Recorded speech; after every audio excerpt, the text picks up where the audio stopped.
We're back in Europa League action on Thursday. We sit 21st in Europa League table in the new format. We've only taken 2 points out of a possible 6, so this game is a must-win. And we face an old nemesis, none other than the Portuguese purist Mourinho, call him any jolly term that you want. So we face Fenerbahce in their own backyard. Ole Gunnar Knobhead beat our former manager Mourinho, and Ten Hag's looking to do the same, so hopefully history does repeat itself. Before we go into the preview itself, I want to go back to what happened the weekend just gone, as we beat Brentford by 2-1, which put us 10th. However, Bournemouth then won later on in the evening against Arsenal. That meant we were down 11th, and not the Forest beat Crystal Palace on the Monday Night Football by a 0-0. They got a better goal difference, by the way. Although I think they're now in 8th position. And before we play West Ham on Sunday, we could be 15th by the time we kick off because of the inferior goal difference, i.e. -2. The -2 goal difference we finished on last season. And I think after international break, you always want a home fixture, don't you? You know what I mean?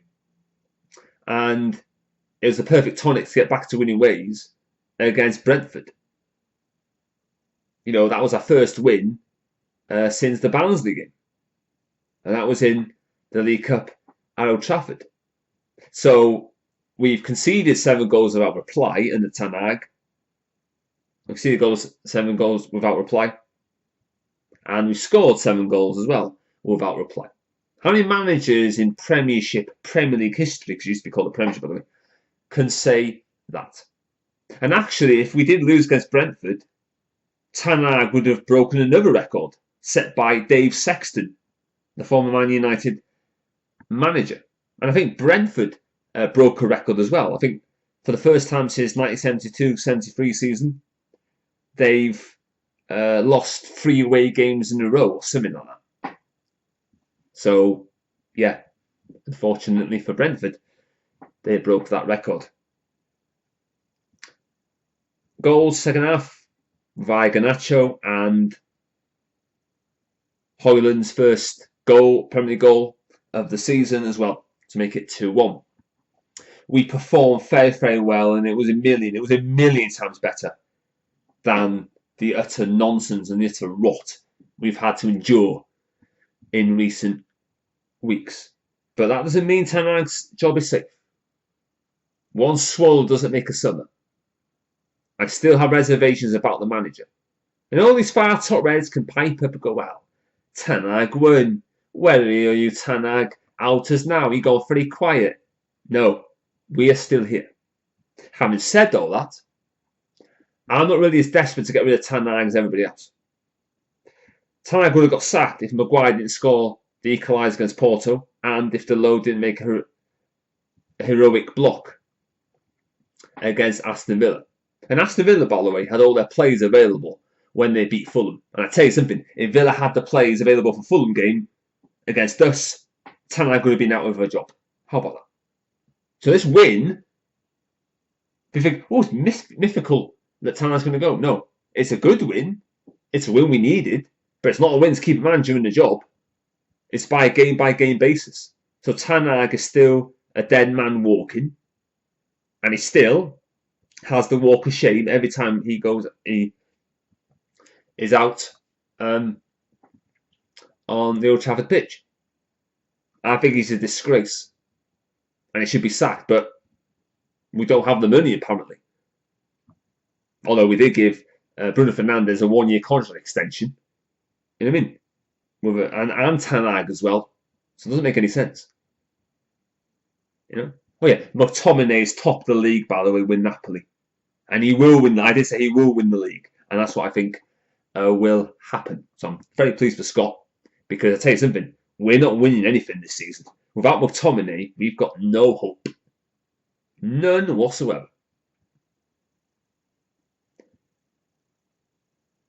Now, the team I'm going to pick for the Fenerbahce game. Onana in goal. The right back Below, left back Evans, centre back partnership of De Ligt and Martinez. Bruno suspended, of course. So I'm going to go for midfield three of Nagate, who has been horrendous since arriving. You know, it looks like we bought a dud as it stands. And we paid what? Nigh on 60 million for him. I think what was it? 59.7% million pounds. Something along those lines. It's not looking like money well spent. And the only reason we sold McTominay was because of the PSR rules. Because he was the only player we could have sold for money. And midfield Nagate, Casemiro, Eriksen. A front three of Højlund at front. I'm going to drop Rashford. He could be on the bench just like it was against Crystal Palace. And on the right, I'm going to give Ahmad a run out and then Garnacho as well. And I'm going to go for a plucky and a scrappy 1-0 win because we desperately need the points. If we don't win this game, then our chances will be at 0 of qualifying from this group. That's how important this game is. Now, Fenerbahce are 4th in the league. They're around about 5-6 points off the leaders, i.e. Galatasaray. So Mourinho's got another problem. But he would have nothing more than to put another dent in Ten Hag's managerial career by beating him on Thursday. And I've said before, the days Mourinho wins the league title in England are over. You know, he's won cup. But is that really what Mourinho sets out to do? No. You know, he's dishevelled. He's got those alarming bags under his eyes. It's like he doesn't sleep overnight. He doesn't have the hunger. He doesn't have the desire. He used to have personality. He used to have charisma. You know, press conferences, everybody will be waiting hand and foot to what's he going to say next. You know, remember when we made that comment as Chelsea manager? You probably don't, but I do. About the swan in Scotland because of bird flu. You know? Mourinho, when he went, you know, as well. And now he's even higher, you know, as he was laughing. Somebody who did used to have all the tricks of the trade and had that charisma, a personality that everybody was saw in front of their very eyes. But he's just gone downhill. You know, ever since being stuck with that physio at Chelsea. And I remember it well because it was a Saturday night game. It was a 2-2 draw with Swansea. And that was the beginning of the Mourinho. That's when I thought, you know what, Mourinho's finished. I thought his antics that day were a disgrace.